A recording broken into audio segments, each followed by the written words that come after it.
तो जब राजनारायण जी शास्त्री काशी विद्वत परिषद गए, लौटकर वाराणसी गए और उन्होंने श्री महाराज जी के विषय में वहां काशी विद्वत परिषद के अन्य विद्वानों को बताया, तो उन लोगों ने कहा कि जो भी जाता है वही उनसे मंत्र मुग्ध होकर के आता है, उनको यहां बुलाना चाहिए। हम लोग भी तो देखें इन लोगों की बातों में कितनी सत्यता है। ऐसा कैसे हो सकता है कि एक लड़के को और हजारों ग्रंथों की संपूर्ण नॉलेज हो, क्योंकि वो कितने क्लिष्ट हैं, उन ग्रंथों में कितनी गहराई है, ये हम लोग जानते हैं। हम टॉप मोस्ट विद्वान हैं हर ग्रंथ के यहाँ पर। तो श्री महाराज जी को उन लोगों ने काशी आने का निमंत्रण भेजा। तो श्री महाराज जी काशी गए और वहां पहले श्री महाराज जी का प्रवचन हुआ। 9 दिन तक उन लोगों ने श्री महाराज जी से प्रवचन देने का अनुरोध किया। उस समय तक जो लोग श्री महाराज जी का अनुभव कर चुके थे, उनको छोड़कर बाकी विद्वानों की कोई भावना नहीं थी। उनको तो ये सब बातें गलत लगती थी जो श्री महाराज जी का अनुभव करके आए हुए विद्वानों ने इनको बताई थी। तो एक तरह से परीक्षा लेने के विचार से या अपमानित करने के विचार से भी आप कह सकते हैं, श्री महाराज जी को बुलाया गया था कि हम लोग सब मिल करके घेर लेंगे, देखेंगे कितनी नॉलेज है, क्योंकि एक एक ग्रंथ का एक एक विद्वान है वहां पर। तो जब वो पता चल जाएगा उसको कि इस ग्रंथ में इनकी नॉलेज कितनी गहरी है, और जहां कहीं कोई गलत बात बोली बस शास्त्रार्थ करना होगा हमसे। तो श्री महाराज जी ने 9 दिन वहां प्रवचन दिया, और वो प्रवचन संस्कृत में हुआ। वो भी ऐसे हुआ कि श्री महाराज जी के साथ जो 2 भक्त गए हुए थे, तो किसी विद्वान ने उनमें से एक से कहा कि आपके महाराज जी के विषय में हमने सुना है कि वो प्रवचन तो बड़ा ओजस्वी देते हैं और शास्त्रों वेदों से प्रमाण भी, उद्धरण भी अत्यंत शुद्ध बोलते हैं, लेकिन क्या वो संस्कृत में भी बोल सकते हैं?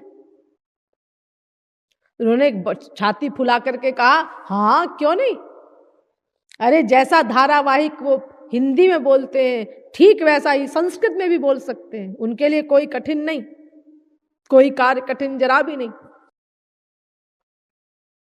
लेकिन उसके पहले उन्होंने कभी श्री महाराज जी को संस्कृत में बोलते नहीं सुना था। तो उन्होंने कहा मैं कह तो आया, लेकिन मैंने महाराज जी से तो पूछा नहीं। मान लो उनका यही संकल्प हो कि हमें हिंदी में ही बोलना है और मैं बोल आया उनकी ओर से। तो डरते डरते महाराज जी के पास आए और सारी घटना बताई उन्होंने श्री महाराज जी को। तो महाराज जी ने बड़े धीरे से कहा, अब तू कह आया है तो संस्कृत में भी बोल देंगे, जैसे कोई बात ही नहीं। ठीक है, अब तू कह आया है तो संस्कृत में बोल देंगे। अब वहां जब महाराज जी का प्रवचन प्रारंभ हुआ, तो हमारे महाराज जी विनोदी स्वभाव के तो हैं ही, आप लोग जानते ही हैं, सब वर्षों से परिचित हैं उनसे। तो श्री महाराज जी ने पहले अत्यंत सामान्य संस्कृत में बोलना शुरू किया, जिसको सुन करके वो जो बड़े बड़े विद्वान थे काशी के, उन्होंने नाक भौं सिकोड़ी, बस यही संस्कृत है इनकी। हम तो पहले ही कह रहे थे कि ये बहुत बढ़ा चढ़ा के प्रशंसा कर रहे हैं। लेकिन थोड़ी देर बाद महाराज जी ने परिष्कृत संस्कृत में बोलना शुरू किया, अब कान खड़े हुए उनके। उसके बाद सामासिक संस्कृत में बोलना शुरू किया। ये कुछ देर में, कुछ मिनट बाद वो अपने संस्कृत का लेवल बढ़ाते गए। और उसके बाद अंत में ऐसी संस्कृत में उन्होंने प्रवचन दिया जो इतनी कठिन थी कि उन विद्वानों में कुछ विद्वान ही उसको कठिनता से समझ पा रहे थे। और एक परिहास श्री महाराज जी ने और किया। वो क्या? पहले ही दिन शुरुआत में ही इतना भयानक वाक्य बोला उन्होंने कि आप लोग कहते हैं, लोग कहते हैं कि भाई वेद जो है ये अपौरुषेय हैं, नित्य हैं, अथॉरिटी हैं और इन्हीं के आधार पर बाकी सब सनातन धर्म के ग्रंथ चलते हैं, इनके अनुसार ही। लेकिन मैं कहता हूं कि वेद और गीता जैसी गलत पुस्तक न थी, न है और न होगी। अब सारे विद्वान बड़े क्रोध में महाराज जी को घूरे। महाराज जी ने देखा और उन्होंने कहा, आप लोग मेरी बात सुनकर के आश्चर्यचकित हो रहे हैं, क्रोधित हो रहे हैं, लेकिन मैं सिद्ध करता हूं कि मैंने जो कुछ कहा है वो बिल्कुल ठीक है। अब मैं सिद्ध करने जा रहा हूं। और श्री महाराज जी ने वेद से ही वेद को काटा और फिर गीता को गीता से काटा। गीता का खंडन गीता के ही प्रमाण देकर के कर दिया, वेद का खंडन वेद के ही प्रमाण देकर के कर दिया और फिर वेद के प्रमाण से गीता की बात को काटा और गीता के प्रमाण से वेद की बात को काटा। यानी 4 प्रकार से अपनी बात को उन्होंने स्थापित किया कि हमने जो कहा है वो बिल्कुल ठीक है। कि देखो ऐसा भी लिखा है और फिर ऐसा भी लिखा है, ऐसा लिखा है तो ऐसा क्यों लिखा है, ऐसा लिखा है तो ऐसा क्यों लिखा है। ये कौन सा सिद्धांत है? विरोधी बातें लिखी हुई हैं और हर प्रकार से अपना पक्ष ढेरों प्रमाण दे करके उन्होंने सिद्ध कर दिया। और उसके बाद अंत में अनाउंस किया कि अगर हमारी बात पर किसी को ऑब्जेक्शन हो, अगर आप लोगों में कोई ये सोचता हो कि हमने जो बोला है वो ठीक नहीं बोला, तो आप लोग कल आकर के आप लोगों में से कोई इसका समाधान कर दे। अब कोई आया ही नहीं अगले दिन श्री महाराज जी की स्थापित की हुई बात का खंडन करने के लिए। तो श्री महाराज जी आए स्वयं, उन्होंने कहा, आज मैं आप लोगों के समक्ष ये सिद्ध करूंगा कि वेद और गीता से श्रेष्ठ पुस्तक न थी, न है और न होगी।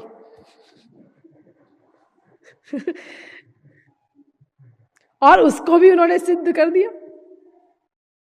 वेदों के ही अपना ढेरों प्रमाण देकर के श्री महाराज जी तो जो कुछ बोलते हैं आप लोगों को पता ही है, वेद से लेकर रामायण तक सब धर्म ग्रंथों के ढेरों प्रमाण देकर के बोलते हैं। और फिर वहां जो प्रवचन था वो तो विलक्षण ही था, वो टॉप मोस्ट विद्वानों के बीच में जो था।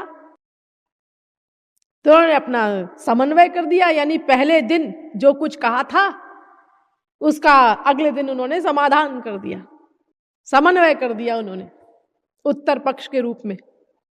और फिर कहा कि देखो ये वेद, यानी बताया कि देखो ये जो ऐसा भी लिखा है वेद में, ऐसा भी लिखा है, ऐसा क्यों लिखा है, इसलिए लिखा है, ऐसा क्यों लिखा है, इसलिए लिखा है। और प्रमाण दे करके उन्हीं ग्रंथों से उन्होंने उन बातों को सही सिद्ध कर दिया।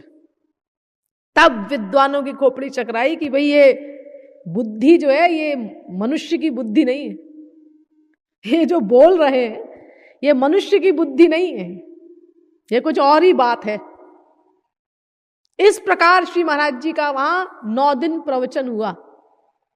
पहले दिन तो पछाड़ दें सबको और अगले दिन फिर उसका समाधान कर दें। अब जब इस प्रकार 9 दिन प्रवचन हो गया, यानी समाप्त होने वाला था, तो मीटिंग हुई उन विद्वानों की और उनके अध्यक्ष ने कहा कि देखो अब या तो कोई इनसे शास्त्रार्थ करो और या तो फिर इनको जगत गुरु की उपाधि देनी पड़ेगी। अब तो हम लोग फंस गए, हम ही लोगों ने बुलाया है तो या तो कोई इनसे शास्त्रार्थ करे, इनको किसी चीज में पराजित करे, और या तो फिर इनको जगत गुरु की उपाधि देनी पड़ेगी। श्री खिस्ते जी ने कहा, जो वहां के अध्यक्ष थे काशी विद्वत परिषद के, तो श्री नारायण शास्त्री खिस्ते उनका नाम था। तो इस पर विद्वान लोग ये कहकर के चुप हो गए कि शास्त्रार्थ तो मनुष्य से किया जाता है, ये मनुष्य तो है नहीं, इनसे हम क्या शास्त्रार्थ कर सकते हैं। और तब फिर अगले दिन यानी 14 जनवरी सन 1957 को समस्त विद्वानों की सर्वसम्मति से, यानी सब नतमस्तक हो गए श्री महाराज जी की उस अलौकिक प्रतिभा के आगे। और तब सबने सर्वसम्मति से अगले दिन श्री महाराज जी को जगत गुरु तम की उपाधि से विभूषित किया, जिसके प्रमाण स्वरूप वो पद्य प्रसूनोपहार उन लोगों ने प्रदान किया। वो आप लोगों ने देखा होगा, उसकी कॉपी है, वो संस्कृत में वो छपवाई भी है श्री महाराज जी की पुस्तकों में भक्तों ने। तो उसमें तमाम प्रशंसा है, वो संस्कृत में है कि श्री महाराज जी ऐसे हैं, ऐसे हैं, ऐसे हैं, ऐसे हैं। उनके जो अलौकिक गुण हैं वो सब बताए हैं उनमें से कुछ काशी के विद्वानों ने, कि ऐसे ऐसे ऐसे ऐसे ऐसे ऐसे जगत गुरु श्री कृपालु जी महाराज, यानी ऐसे ऐसे जिनके अंदर गुण हैं, उन श्री कृपालु जी महाराज को हम आज जगत गुरु तम की पदवी से विभूषित करके सम्मान कर रहे हैं। धन्यो मान्य जगत गुरु तम पदैः सोयम समभ्यर्चते। ये पंक्ति पढ़ी होगी आपने उसमें। जगत गुरु तम यानी जगत गुरुओं में भी सर्वश्रेष्ठ, खाली जगत गुरु की उपाधि नहीं दी। धन्यो मान्य जगत गुरु तम पदैः सोयम समभ्यर्चते, यानी इसके पूर्व भी जगत गुरु हुए हैं 4, मैंने आपको बताया था ना। जगत गुरु श्री शंकराचार्य, जगत गुरु श्री निम्बार्काचार्य, जगत गुरु श्री रामानुजाचार्य, जगत गुरु श्री माध्वाचार्य, और फिर 5वें मूल जगत गुरु श्री कृपालु जी महाराज। तो इनके पूर्व जितने जगत गुरु हुए उन सब में सर्वश्रेष्ठ जगत गुरु, ये जगत गुरु तम शब्द का अर्थ है। और इसके अतिरिक्त उन्होंने और भी आंशिक उपाधियां प्रदान की, जो आपने श्री महाराज जी की लिखी हुई पुस्तकों में उनके नाम के पूर्व देखी होंगी। श्रीमत् पद वाक्य प्रमाण पारावारीण, वेद मार्ग प्रतिष्ठापनाचार्य, निखिल दर्शन समन्वयाचार्य, सनातन वैदिक धर्म प्रतिष्ठापन सत संप्रदाय परमाचार्य, भक्ति योग रसावतारित। ये सब पढ़ी होंगी ना आपने उपाधियां, ये सब भी प्रदान की। और इनमें 2 उपाधियां हमारे बड़े काम की हैं, प्रमुख है। एक तो निखिल दर्शन समन्वयाचार्य, यानी जितने भी दार्शनिक सिद्धांत हैं उन सबका समन्वय करने वाले आचार्य। ये किसी दार्शनिक सिद्धांत का विरोध नहीं करते, ये समस्त दर्शनों का समन्वय करते हैं। जितनी फिलॉसफी, ये वेदों शास्त्रों में सब विरोधी बातें लिखी हुई हैं, उनका समन्वय करने वाले, समस्त दार्शनिकों के सिद्धांतों का समन्वय करने वाले ये आचार्य हैं। और दूसरी उपाधि भक्ति योग रसावतार, यानी ये केवल अद्वितीय विद्वान ही नहीं है, अपितु ये भक्ति योग के रस के अवतार भी हैं, यानी दिव्य प्रेम के साक्षात विग्रह हैं। ये 2 उपाधियां विशेष काम की हैं, क्योंकि ये दोनों चीजें चाहिए होती हैं। यानी हम आध्यात्मिक लाभ किसी से तब ले सकते हैं जब उसके अंदर दोनों चीजें हों। मैं विषय आने पर आपको विस्तार से बताऊंगी गुरु में क्या क्या आवश्यकता शास्त्रों वेदों ने बताई है। तो उसमें दो चीज मेन है, यानी वो समस्त शास्त्रों वेदों का ज्ञाता भी हो, ऐसा ज्ञाता कि उनका समन्वय कर सकता हो, उनके मूल तत्व को समझा हो उसने और दूसरे को भी समझा सके, और वो प्रैक्टिकल मैन भी हो, दिव्य प्रेम भी उसके पास हो। ऐसे महापुरुष के द्वारा ही हमको अपना परम चरम लक्ष्य प्राप्त हो सकता है। ये दो बातें आवश्यक बताई हैं वेदों शास्त्रों ने। ये सब प्रकरण आगे आएगा तब मैं शास्त्रों वेदों से आपको बताऊंगी ये सब। अभी मैं केवल आपको ये बता रही हूं कि किस प्रकार हमारे श्री महाराज जी जगत गुरु बने। तो इस प्रकार पांचवा मूल जगत गुरु श्री कृपालु जी महाराज के रूप में 14 जनवरी सन 1957 को विश्व को प्राप्त हुआ। और देखिए यहां पर एक बात मैं और उल्लेख कर देना चाहती हूं, वो ये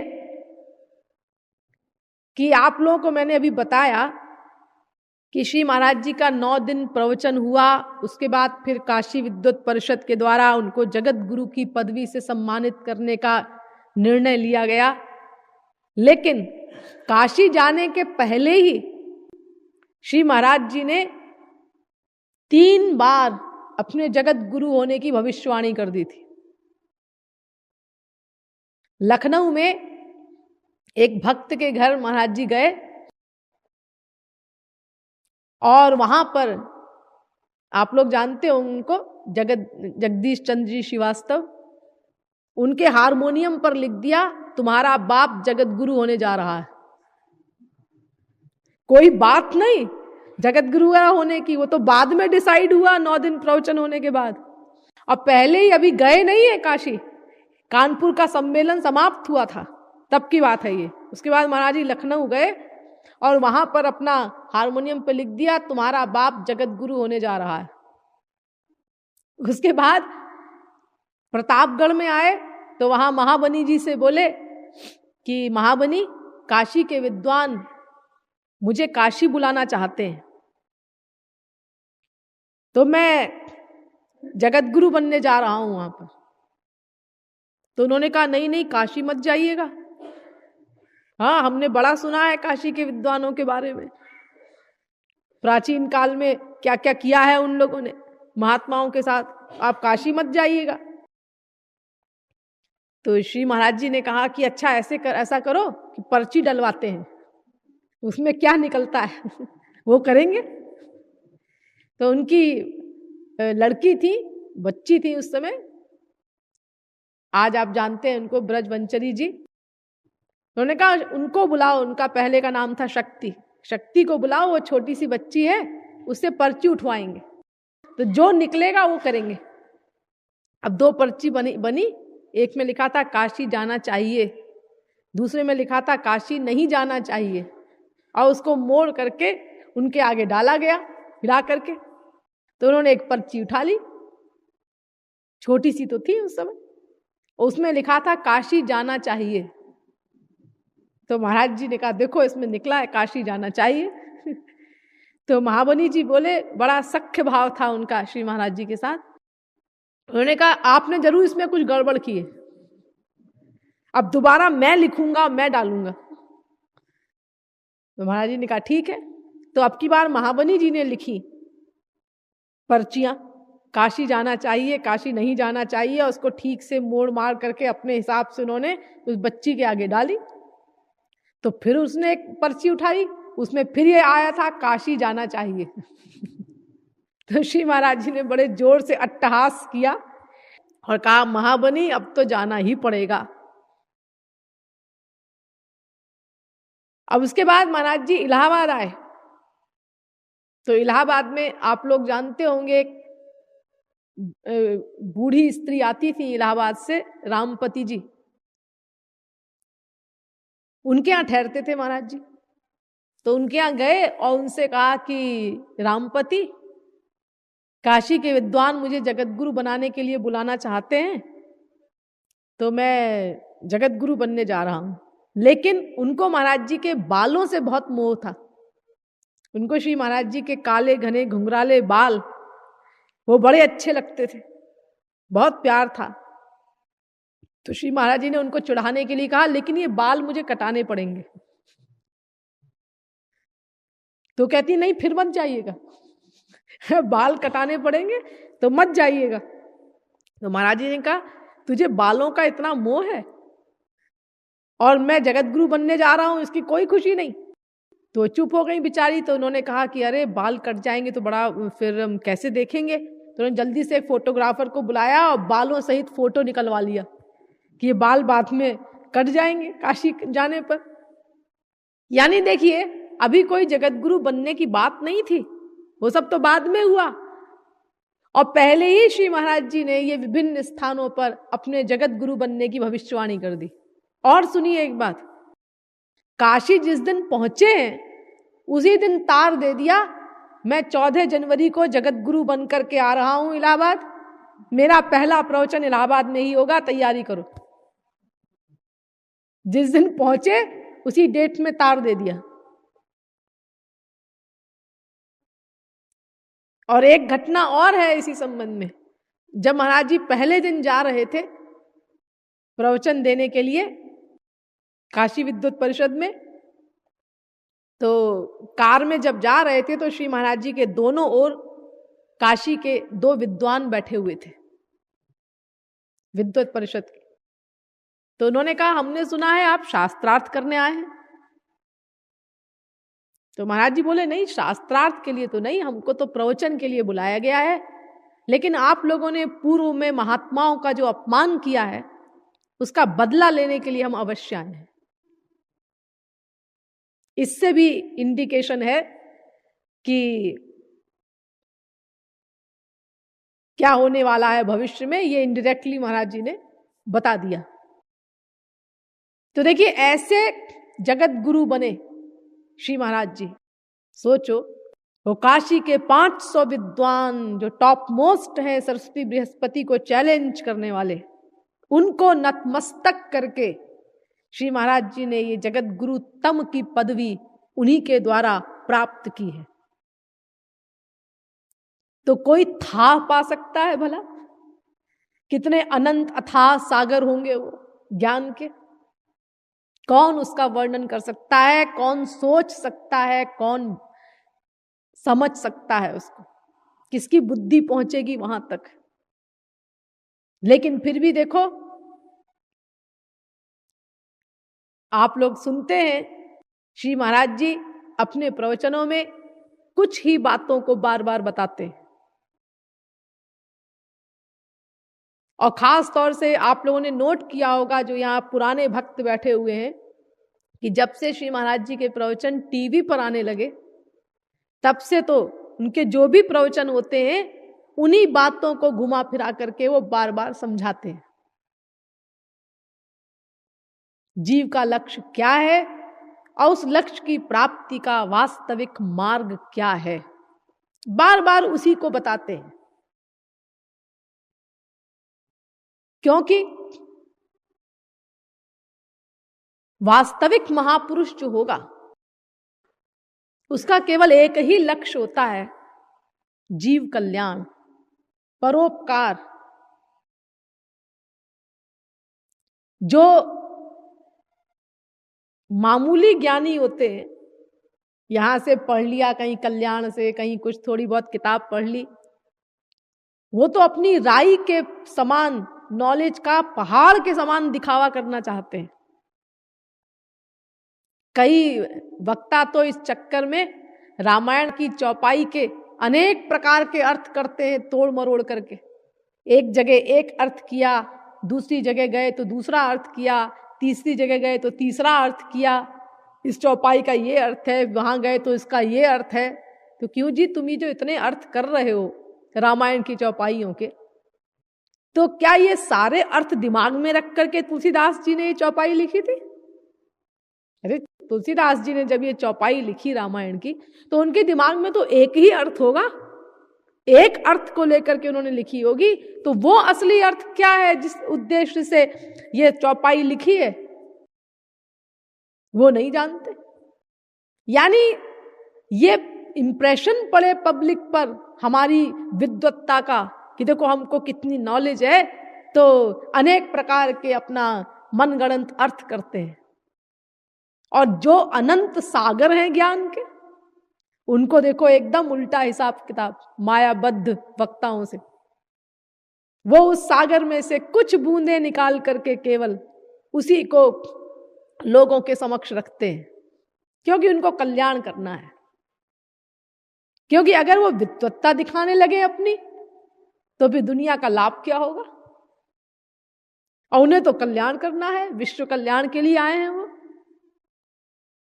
तो उन्हें तो जन साधारण जो समझ सके और जिसके द्वारा संसार के दलदल से निकल करके लोग आध्यात्मिक पथ पर उन्मुख हो सके, उन्हीं बातों को बार बार बताना है उनको। अब श्री महाराज जी के विषय में इतना वर्णन सुन करके कोई डाउट की बात तो हो ही नहीं सकती उनके बारे में। कोई प्रकांड मूर्ख ही होगा जो ये सब सुन करके भी और उनको कोई साधारण पर्सनैलिटी समझे। अरे देखिए, केवल मैं अगर ये सब बताती अपनी ओर से, हमारे महाराज जी ऐसे हैं, हमारे महाराज जी ऐसे हैं, तब तो कोई कह सकता था कि हाँ अपने गुरु के लिए भावुकता में बोल रही होंगी। लेकिन मैं तो आप लोगों को केवल वो बातें बता रही हूं जो संसार में उनके विषय में डिक्लेयर की जा चुकी हैं, और वो भी किसी मूर्ख के द्वारा नहीं, टॉप मोस्ट विद्वानों के द्वारा। वो बताया है मैंने आपको। लेकिन देखो श्री महाराज जी को कि संसार के कल्याण की दृष्टि से केवल कुछ बातों को ही बार बार वो प्रवचन में बताते हैं। अपने लेवल से बिल्कुल नीचे उतर करके आजकल प्रवचन देते हैं।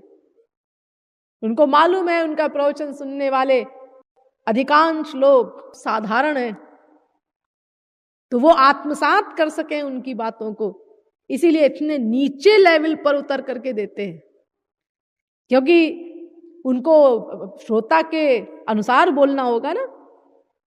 देखिए, जब ये काशी में गए थे श्री महाराज जी प्रवचन देने के लिए, तो वहां जब उनका काशी विद्वत परिषद में प्रवचन चल रहा था, तो एक दिन श्री महाराज जी 3 स्थानों पर बोले।